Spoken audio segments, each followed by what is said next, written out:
Hello, thanks for being here. This is an in the moment general reading, so you're here because you're meant to hear this message. All right.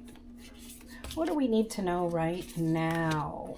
We have the Empress, Eight of Cups, the Hierophant, and the Five of Swords. Well, initially I feel like this is the intention, having this energy of being creative, trusting your flow, and in order to do that, there's something that is going to be difficult to let go of, it feels. Whether you know what that is right now or not, that's the next step from you understanding what you want, how to nurture yourself and trust that you are worth the effort and the energy and the plans that you're making. Now, it's interesting I say that because skipping over the Hierophant, we have the Five of Swords. So that's such a different place to be. You want to be in that energy of nurture, emotional security, and yet what's stopping you isn't an emotion but a thought. Those thoughts are creating the emotions that are keeping you away from feeling that this is even possible, this Empress energy. Am I right? What do you think? Hit like if you agree with this. Let's go a little deeper, because you know there is something that you need to let go of, and maybe that's the key to feeling like you are taking care of yourself. There's something that's in your life or someone in your life who has been making you feel like you don't have any choice anymore, that there's not really any hope of things changing. And that's, this energy just keeps coming back, and it's like there's so many different thoughts and connections you can make with that higher energy. You have to control or allow what comes in, what messages can come beacon in your ear. So you know what's needed, or you will soon if you stop focusing on being stuck and just start trusting and allowing to know that everything happens for a reason. You know, we've all heard about the guru who started out as someone who's on a pilgrimage and climbing up high into the mountains to find the hermit, the wisdom. And they didn't start there. They had to make that journey to get there, but they had to be willing to let go of the weight of that human experience, those thoughts that turn to feelings, and feelings can either uplift you or dig a hole and make you go deeper down. So the truth is knowing what you need to let go of, so you have that emotional energy to move forward into the unknown, because it feels like that, and you feel good about what you want to do, and then you bounce back into the fear of the unknown and not knowing what awaits you. And you've already been through so much, and you've been so aware of what's going on that it doesn't take as much energy as wondering what's next. You know, even a known abuse is easier than an unknown.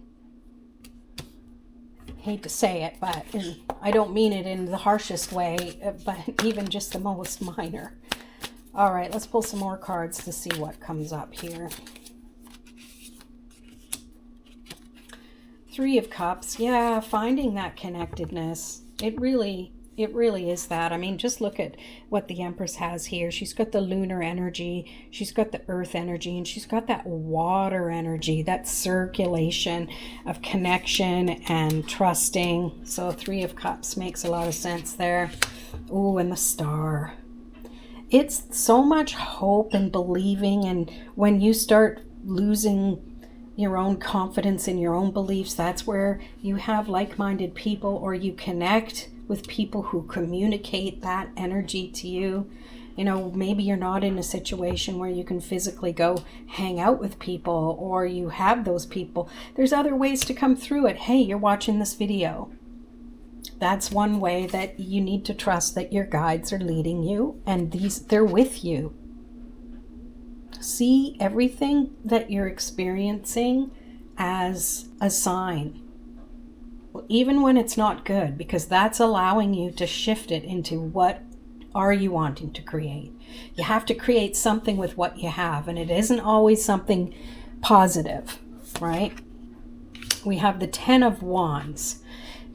Upside down. I don't normally read reversals. Makes me want to check the deck. No, the whole deck is straight up. So that's, to me, an awareness. Maybe you're thinking that it's going to be harder than it is. Like, upside down, it looks like it's going to be a lot scarier to let go. And you're going to go the wrong direction. Okay? When you keep thinking like that. So when you allow yourself to just trust that what you need to do is going to get you to the other side, no matter what it takes. Don't think about, oh, I'm going to be so tired at the end. Think about, hey, it's going to be finished. So you can focus, so you can focus on what's good that's coming in. You get to choose. It comes down to this 5 of Swords. You know, one card out of 6 others that seems to have that strongest energy to say, hey, what are you thinking about? What conversations are you having with people? Are they uplifting of yourself, or are you focused on the negative? Time to shift and change. Because what's going to end is going to end. And you get to decide, is it just a death, or is it the rebirth of something that's what you're meant to have in your life? You've meant to go through everything you've been through, unfortunately, or fortunately, and this moment is what you make of it. Okay, this also came out, Queen of Cups. She's saying, trust that feminine instinct you have. Trust that divine energy that connects you with your intuition, that higher vibrational, emotional energy. Like, having these at opposite ends, to me, is perfect. It's the outcome. You have the Empress and the Queen of Cups. So you rule that watery energy, and you get to decide how you feel. And the more you focus on what really makes you feel strong and keeps you grounded and yet allows you to go even deeper. All right, well, there you have it. I hope that was just what you needed to hear. Leave a comment below, and thanks so much for liking this video. We'll see you again. Peace.